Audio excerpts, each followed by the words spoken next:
tulad nga na ating sinasabi, we are law-abiding citizen. Na hindi tayo tulad ng iba na kinakalaban natin ng ating mga kapulisan. Sapagkat ang paniniwala natin ng mga kapulisan ay kakampi natin. No, subalit nakapwesto na tayo ngayon dito.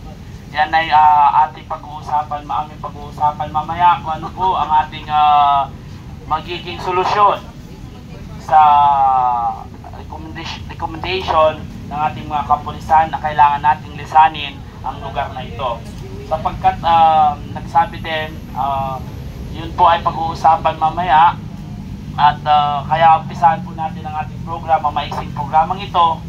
No? So, may kunting magsasalita, panalangin and candle lighting.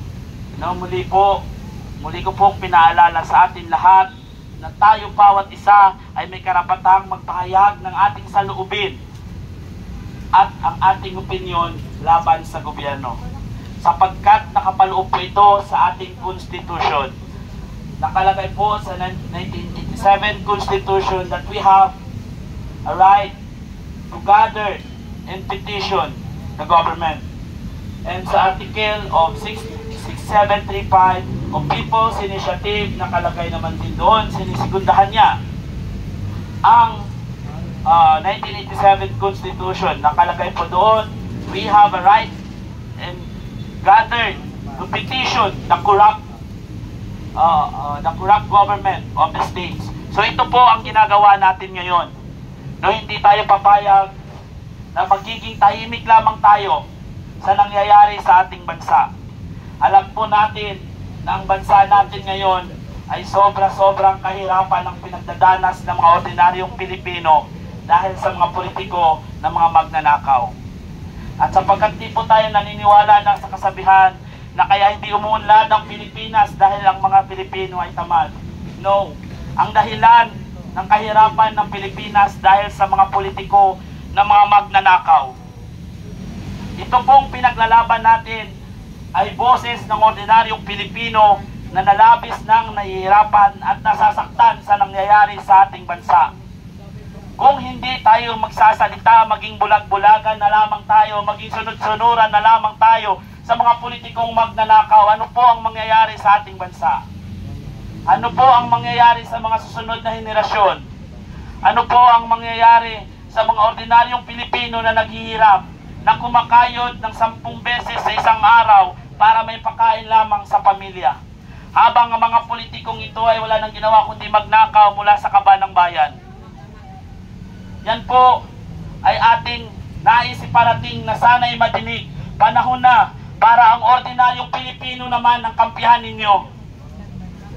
Panindigan ninyo at pag-isipan ninyo, ano ba ang pinaglalaban ng mga ordinaryong Pilipino at saan ba kayo papanig? Sa mga ordinaryong Pilipino o sa mga politikong magnanakaw? Tandaan po natin, sabalit ako po ang palagi nagsasalita dito, lahat po tayo ay voluntaryong kumikilos at labanan ang mga politikong magnanakaw. Tandaan po natin, hindi tayo bayan dito. Hindi tayo binabayaran ng kung sinong politiko. Sapagkat ang pinaglalaban natin dito ay ang ating integridad at prinsipyo upang labanan ng mga politikong magnanakaw sa ating lipunan. Tandaan po din po natin na hindi po ang bansa natin ang ating kalaban. Hindi po ang bansa natin ang nais natin pabagsakin. Kaya hindi po ito matawag na citing to sedition. Sapagkat ang kinakalaban po natin ay ang mga magnanakaw na politiko. Gamitin po ninyo ang pera ng gobyerno para sa mga magnanakaw na politiko. Supilin nyo sila. Huwag ninyong gamitin ang pera ng taong bayan para sa mga nagsasalita laban sa mga politikong ito. Hayaan po natin ang mga taong bayan na magpahayag ng kanilang opinyon at saloobin.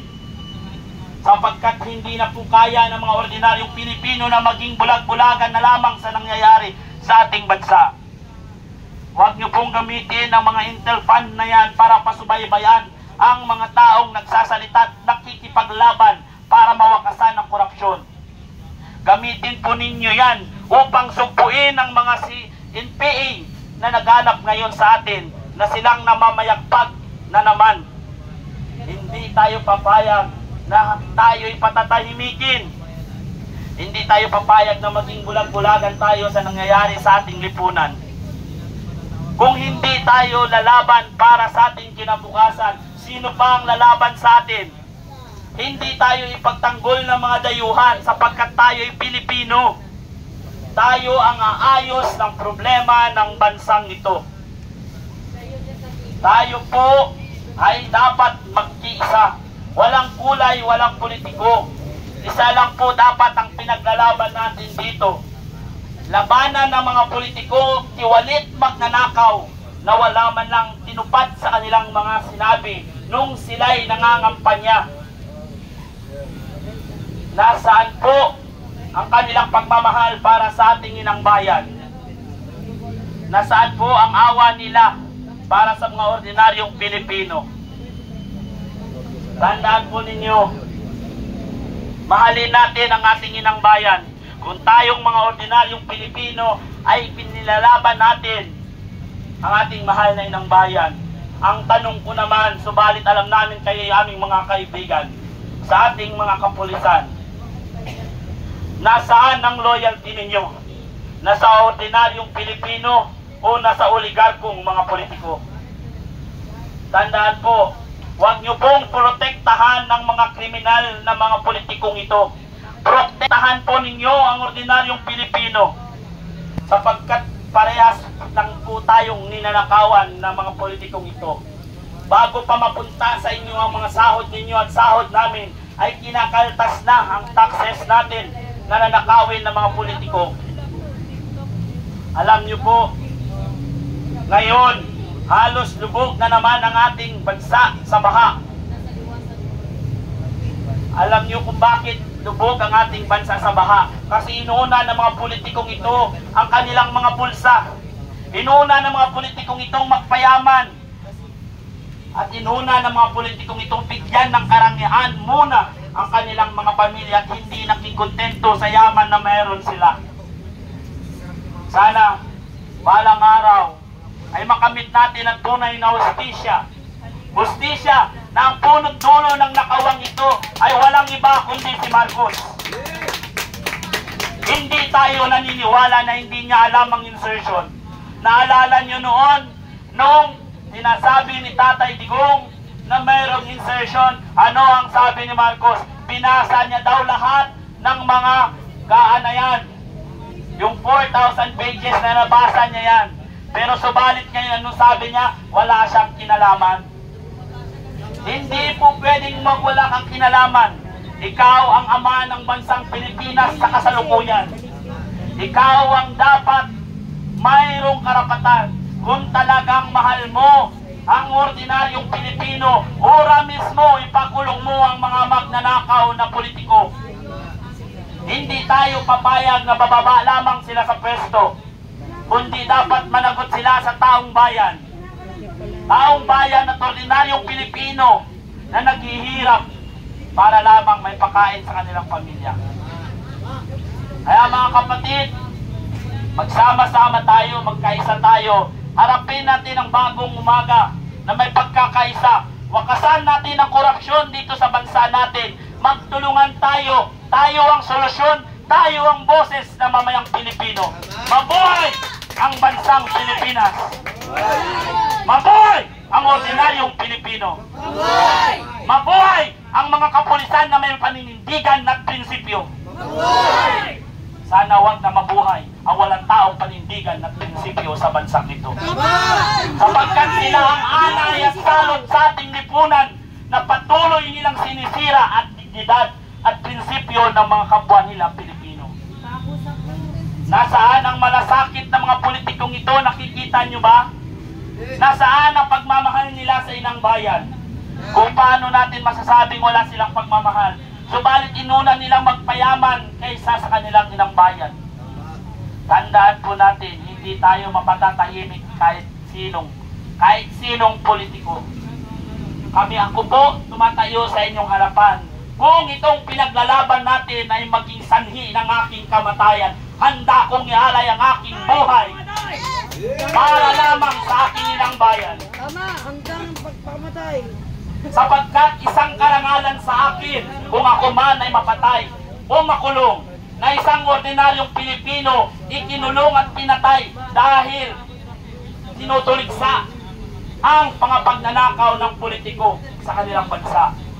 Itong mga politikong ito, pag namatay sila, may dangal ba silang iharap sa langit? Ano? Patay na sila. Galit pa rin ang taong bayan sa kanila. Pero tayong mga ordinaryong Pilipino, makulong at mamatay man tayo, at least may panindigan tayo na masabi natin sa mga susunod na henerasyon na huwag sanang gayahin ang mga nangyayari ngayon sa ating lipunan. Tandaan po natin, isang dugo, isang lahi, isang kulay, kulay kayo manggit. Kapwa Pilipino, magkaisa tayo. Bakit ganun? Ang mga ordinaryong tao ay magpahayag lamang ng opinyon ay pinapasundan ng mga intel. Pero ang mga politikong magnanakaw na bilyon-bilyon ang ninanakaw, walang nakukulong. Nasaan ba talaga ang hustisya? Tama ba ang sinasabi na ang hustisya ay para lang sa mayaman? At ang tayong mga ordinaryong Pilipino ay para bang wala ng buwang sa mundong ibabaw na ito? Kaya ngayon sa ating panalangin, hilingin natin sa ating Panginoon na sana'y pakinggan niya ang boses ng ordinaryong Pilipino at manaig ang katotohanan at pagmamahal ng bawat isa sa ating inang bayan. So ngayon, medyo maiksi lang po ang ating programa sapagkat nagmamadali tayo. Mag-candle lighting na po tayo, sindihan na po ninyo ang inyong kandila at tayo'y manalangin. Sapagkat wala si Pastor ngayon, so ako na naman po ang magdarasal sa atin. Ayan lang po, pinasabi ko, kahit pagka-demonyo ang ugali ko, ay may pagmaka-Diyos din minsan. Walang perfectong tao sa mundong ibabaw. Pero hindi pinanganak dapat dito sa mundong ibabaw ang mga politikong magnanakaw. Mahalin po natin ang bansa natin. Tayo kung hindi nila kayang mahalin ang bansa natin, kung sila ay maging sunod-sunuran sa yaman ng mga politiko, tandaan po, mas masahol pa sila sa malansang isla. Okay, sindihan po ninyo ang inyong mga kandila.